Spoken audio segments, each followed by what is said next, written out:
grau na minha voz aí, por favor. Pedro Loto. Hey yo, hey yo, hey yo, hey yo. Hey yo, hey yo, hey yo, hey yo.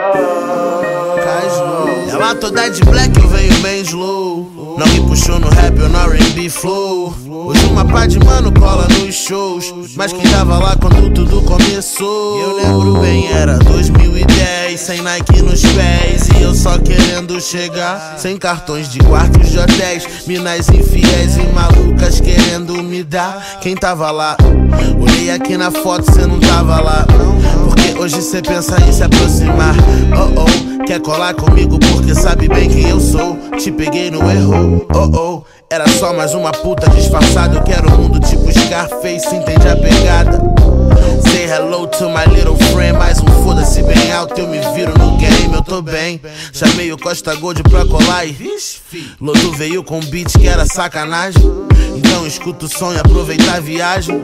Só não vai achando que é só massagem. Hey yo, hey yo, hey yo, hey yo.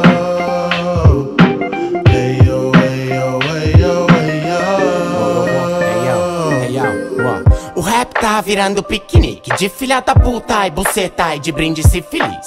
Difícil quem recusa no fim da striptease, é triste. TDST, não esquece que existe HIV. O pior é que eu vi MC que tá a fim de me imitar e não vai dar nem que se force sua voz. Agora entendi que a moda adora isso aqui. Querem saber até que escola atendi.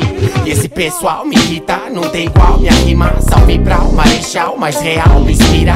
E ainda essas mina me liga e quer meu pau e meu mal. Sou leal, a minha sem brisa, porque isso é mais que lazer. E quem vai me dizer?